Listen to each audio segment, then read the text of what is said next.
das coisas que me chama muita atenção em relação ao conjunto da obra de Lima Barreto é que na época em que ele iniciou a sua produção literária, o estilo literário que estava, vamos dizer assim, na moda, no texto em prosa, era o realismo e o naturalismo, e na poesia, o estilo literário da moda era o parnasianismo. Vocês, logicamente, já notaram que os escritores do realismo, do naturalismo e do parnasianismo escreviam em uma modalidade textual extremamente formal, não é, gente? E é em relação ao trato com a linguagem e a escolha do processo da comunicação entre a formalidade e a informalidade na escrita, onde Lima Barreto solidifica uma de suas grandes marcas. Ele tinha domínio suficiente da norma padrão, da nossa língua, para desenvolver o seu texto dentro do modelo parnasiano, por exemplo. Mas, como desde o início de sua produção literária, o nosso biografado resolveu adotar uma linha de analisar criticamente a sociedade em que vivia e sabia que se utilizasse um linguajar mais formal, mais rebuscado, não teria como a sua obra circular em ambientes mais populares, entre as pessoas com menor domínio das regras formais da linguagem,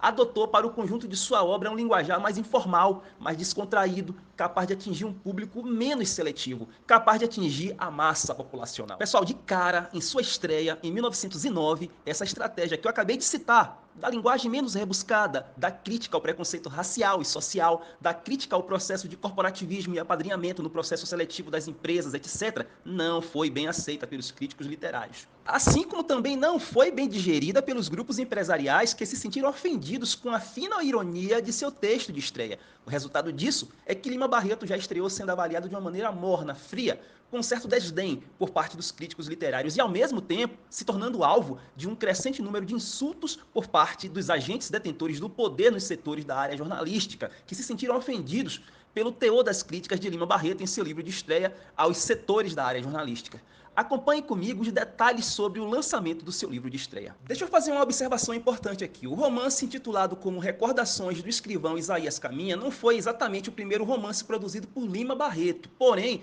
por uma questão estratégica da parte dele, que tinha o interesse mesmo de estrear, já causando rebuliço, colocando o dedo na ferida, de fazer uma análise mais dura, mais ácida, ainda que se valendo de um tom de deboche, de humor satírico sobre as diversas contradições e deformações da sociedade brasileira. Entre essas deformações, podemos citar a questão do preconceito racial, do clientelismo, do apadrinhamento em instituições públicas e privadas, etc., o nosso biografado Lima Barreto resolveu escolher Recordações do Escrivão Isaías Caminha como seu ponto de partida, vamos dizer assim. Pois bem, dentro de sua proposta de análise sociológica sobre a sociedade brasileira pós-escravista e republicana, temos um romance que narra a história de Isaías Caminha, um jovem afrodescendente pobre do interior do estado do Espírito Santo que sonha em ser doutor para melhorar de vida. Esse jovem muda-se para a capital do Rio de Janeiro munido de uma carta de recomendação, mas encontra vários obstáculos relacionados à sua cor e à sua condição social. Não consegue iniciar os estudos para ser doutor,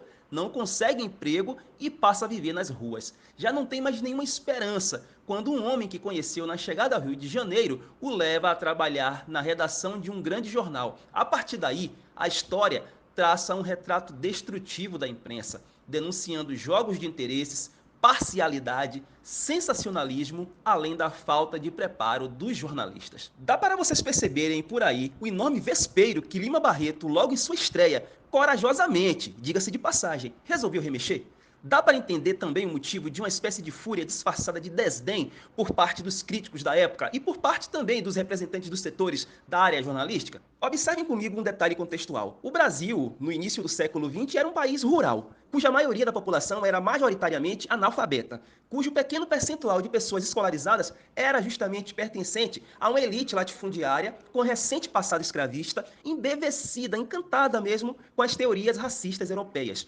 Essa mesma elite via o negro e o mestiço como os supostos elementos do atraso nacional. Ela também se recusava a aceitar o fato de que as enormes desigualdades socio-raciais existentes no Brasil foram estabelecidas por séculos, exatamente por causa de um sistema econômico e político apoiado e administrado justamente por quem estava no poder, ou seja, por essa mesma elite, e que, por coincidência, pertencia ao reduzido percentual dos brasileiros escolarizados, que certamente seriam os potenciais leitores de Lima Barreto. Como Lima Barreto não fez concessões em suas críticas sobre a nossa sociedade durante todo o seu período de produção literária, o nosso biografado terminou sendo deliberadamente boicotado pelos setores de maior prestígio social e de formadores de opinião no Brasil. Na atualidade, alguns críticos e biógrafos consideram que a escolha pelo lançamento de Recordações do escrivão Isaías Caminha como livro de estreia foi uma estratégia errada por parte de Lima Barreto. Eu já vejo de uma outra forma, pois, a meu ver, o propósito de Lima Barreto em relação à sua produção literária nunca esteve atrelada unicamente à questão da projeção e da inserção no cânone literário, a qualquer custo,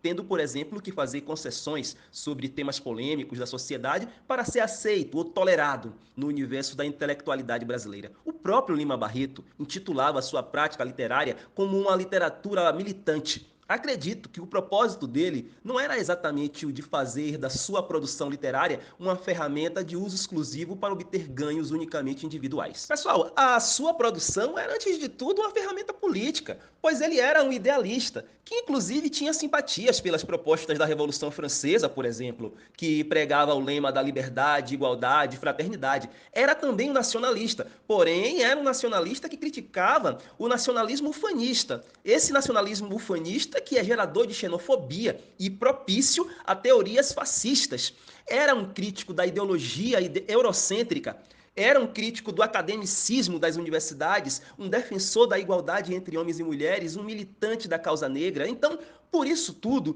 eu acredito que ao escolher Recordações do escrivão Isaías Caminha como seu livro de estreia, ele já tinha nele uma noção sólida dos riscos que estava correndo de